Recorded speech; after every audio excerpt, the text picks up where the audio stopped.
tomto videu vás prevedieme pravidlami dvoch hier. Zlé voľby a zlí ľudia. V oboch prípadoch ide o kartové party hry pre dospelých, na ktoré budete potrebovať aspoň 20 minút. No a na to, aby ste si hru zahrali, musíte byť minimálne traja. Poďme si predstaviť hry jednu po druhej a začneme teda hrou Zlé voľby. Cieľ tejto hry je naozaj jednoduchý. Hráči sa snažia zbaviť všetkých kariet zo svojej ruky a ten, komu sa to podarí ako prvému, sa stane víťazom hry. Jednoduchá je rovnako aj príprava hry.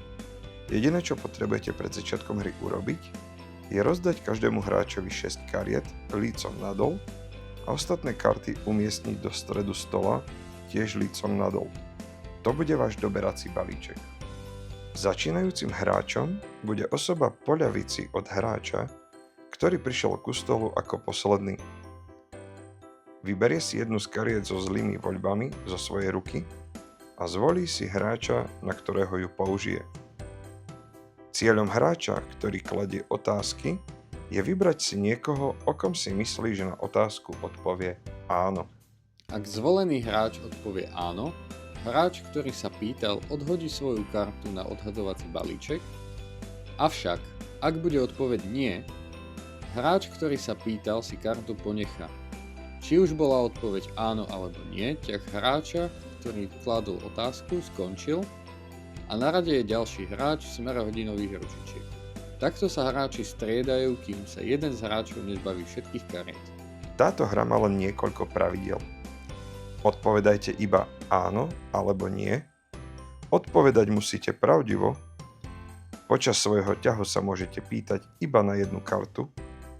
No a keď ste na ťahu, môžete sa rozhodnúť svoj ťah vynechať a vymeniť si ľubovoľný počet kariet za nové z doberacieho balíčka.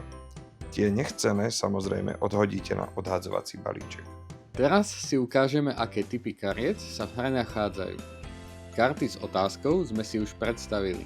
To sú tie, na ktoré sa odpoveda áno alebo nie. Okrem nich sa v hre nachádzajú aj hromadné otázky.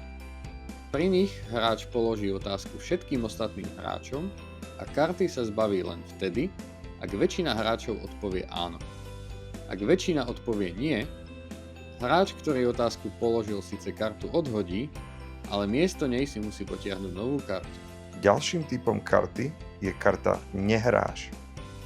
Zvolený hráč v tomto kole nehrá ani nemôže meniť karty. A na záver tu máme karty typu Vyberám si teba plus 1 alebo plus 2. Efekt tejto karty spôsobí to, že vybratý hráč si bude musieť potiahnuť jednu alebo dve karty z doberacieho balíčka. Ak niekto zahrá kartu Vyberám si teba, vybratý hráč má možnosť mu to vrátiť. A to tak, že tiež zahrá kartu Vyberám si teba. Počet kariet, ktoré si jeden z nich bude musieť na konci potiahnuť, sa sčítava. Takto sa môžete prebíjať, až kým jeden z vás neminie všetky svoje karty Vyberám si teba, alebo sa rozhodne ďalšiu nehrať. Ak niektorému hráčovi ostane na ruke posledná karta, musí to oznámiť ostatným. Ak tak neurobí pred koncom svojho ťahu, musí si vziať jednu kartu z doberacieho balíčka. Ale to iba v prípade, že ho pritom pristihne iný hráč pred koncom následujúceho ťahu. Na záver si ešte môžeme predstaviť, aké epické herné možnosti táto hra poskytuje. Pri možnosti Odviaž sa si dáš drink vždy, keď odpovieš áno. Druhá možnosť sa nazýva Ideme na súd. Je odlišná tým, že ak niektorý hráč dokáže, že iný hráč klamal, musí byť klamár potrestaný súdom. Skupina, ktorá vystupuje ako súd, určí klamárovi trest, ktorý môže zahŕňať rôzne výzvy, ako napríklad klamár nesplatí účet. No a treťou možnosťou je variant Hrajú všetci. Pri tomto variante na každú otázku odpovedajú všetci a hru v tomto prípade vyhráva hráč, ktorý ako prvý odpovedal áno na 10 otázok.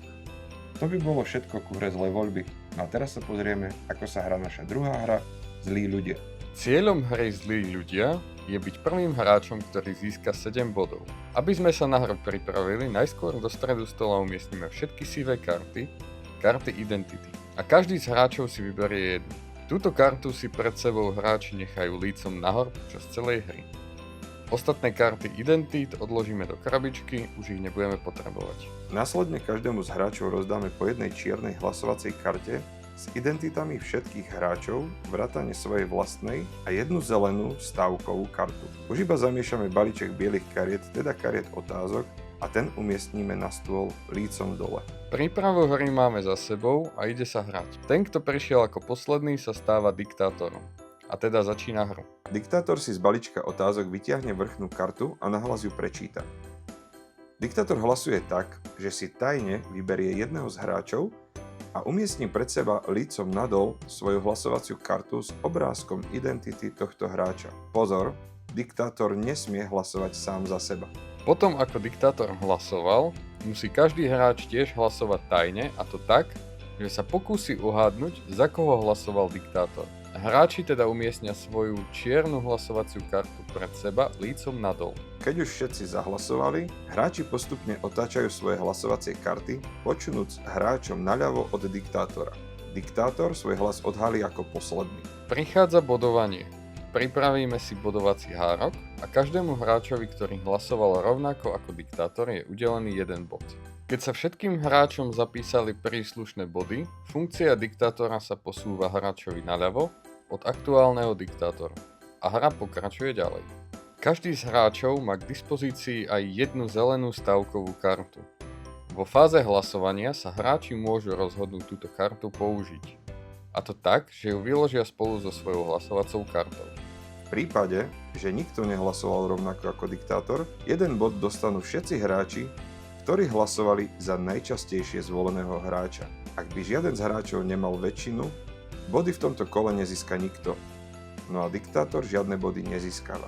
Ak hráč použil svoju stávkovú kartu a hlasoval rovnako ako diktátor, získa pri udeľovaní bodov 1 bod navyše, a teda celkovo 2 body. A stávková karta mu ostáva.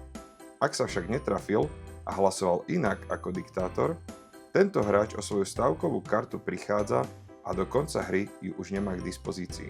Hra končí v momente, keď niektorý z hráčov získa 7 bodov. Ak by však došlo k remíze, hrá sa ďalšie kolo, kým jeden z hráčov nezíska aspoň o 1 bod viac. Aj táto hra má niekoľko epických variantov, ako si hru obzvláštniť. Jedným z nich je variant Ideme na súd. Ten funguje následovne. Ak máte pocit, že ste v danom kole nespravodlivo získali najviac hlasov, máte možnosť sa obhájiť na súde. Ak presvedčíte skupinu, prečo by za vás hlasovať nemala, získate 1 bod. Ak sa vám to ale nepodarí, budete potrestaní. Trest určuje skupina a pri výbere trestov to už necháme na vašu fantáziu. Druhý variant sa nazýva Hlasujte za mňa. V tomto variante získava 1 bod hráč s najväčším počtom hlasov a v prípade rovnosti získajú 1 bod všetci hráči. A posledný variant má názov Prehrám. V tomto prípade si musíte objednať drink alebo sa napiť vždy, keď na vás niekto zahlasuje. Dnešné video sa blíži ku koncu a my veríme, že sme vám dostatočne priblížili, ako si zahrať zlé voľby a zlí ľudia. Napriek tomu, že každá z hier sa hrá samostatne, obe poskytujú obrovskú dávku zábavy a čistý herný čas pri každej z nich vám nezaberie viac ako pár desiatok minút. Určite si teda v priebehu večera stihnete zahrať obe. Ak vám niektorá časť pravidel nie je úplne jasná, alebo ak sa chcete podeliť o zážitky z hrania, pokojne nám napíšte. Vidíme sa na budúce. Ahojte. Ahojte.